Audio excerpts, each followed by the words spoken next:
Hello, আসসালামু আলাইকুম সুপ্রিয় শিক্ষার্থী। তো তোমরা দেখতে পাচ্ছ যে আমি আরেকটা নতুন কম্পোজিশন নিয়ে তোমাদের সামনে উপস্থিত হলাম। তো তোমরা হচ্ছে সায়েন্স রিলেটেড এবং হচ্ছে টেকনোলজি রিলেটেড যে কম্পোজিশনগুলো এসে থাকে সেটার জন্য হচ্ছে কিভাবে দিবা এবং হচ্ছে একটা দিয়েই হচ্ছে কিভাবে অনেকগুলো লেখা যায় সেটাই কিন্তু আজকে হচ্ছে তোমাদের দেখাই দিব। এবং হচ্ছে তোমরা কিন্তু এই ফরম্যাটটা ইউজ করে কিন্তু যেটাই আসুক না কেন হইতে পারে সেটা ওয়ান্ডারফুল অফ মডার্ন সায়েন্স বা science in everyday life, mobile phone, computer, telephone, newspaper, radio, television, email, internet, Facebook, science and technology ETC, মানে হচ্ছে আরও যেইগুলো আছে ইলেকট্রনিক যেই জিনিসপাতি বা সায়েন্স এর বিজ্ঞানের কাজে লাগে বা টেকনোলজির কাজে লাগে এমন রিলেটেড যেইগুলাই থাকুক না কেন সেইগুলো দিয়ে কিন্তু তুমি হচ্ছে এই একটা মাত্র ফরম্যাট দিয়ে কিন্তু লিখতে পারবা।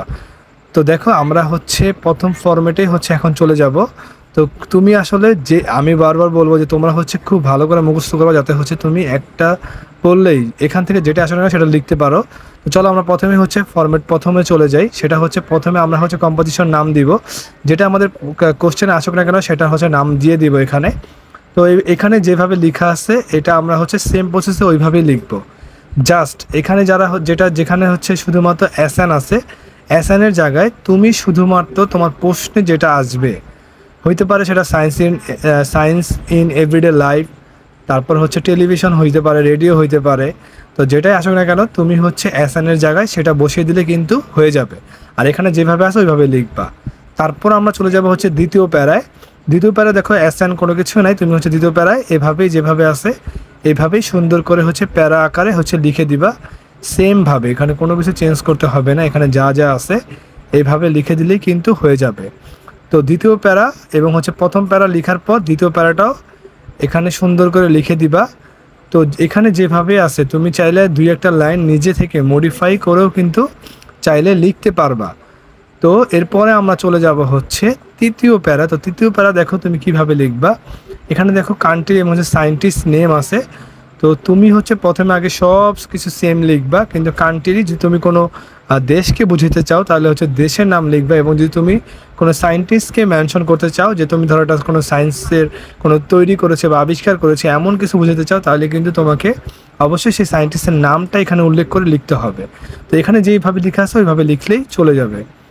এরপর হচ্ছে আমরা চলে যাব হচ্ছে চতুর্থ প্যারা। চতুর্থ প্যারা দেখো কি আছে এখানে, এখানেও যেভাবে লেখা আছে সেম প্রসেসে তুমি কিন্তু ওইভাবেই লিখবা। শুধুমাত্র এর জায়গায় তোমার প্রশ্নে যেটা আসবে সেটা হচ্ছে লিখে দিবা। এবং ওই রিলেটেড যদি কোনো হচ্ছে তোমার উদাহরণস্বরূপ থাকে তাহলে তুমি কিন্তু সেইগুলাও দেখাই দিবা যে ওইগুলা কি হইতে পারে, ওই রিলেটেড কি হইতে পারে ওইটা লেখা দিলেই হবে। তারপর আমরা চলে যাব হচ্ছে পঞ্চম প্যারায়। তো পঞ্চম প্যারা দেখো তুমি হচ্ছে এখানে যেভাবে আছে সেম প্রসেসেই এইভাবে লিখবা। লিখার পরে যেখানে আছে এর জায়গায় শুধুমাত্র কি করবা, এর জায়গায় হচ্ছে তুমি তোমার প্রশ্নে যেটা আসবে সেটা হচ্ছে লিখে দিবা। কারণ এই সায়েন্স রিলেটেড এবং হচ্ছে টেকনোলজি রিলেটেড এখানে এই কথাগুলো লিখলেই কিন্তু তুমি ভালো মার্ক পেয়ে যাবা।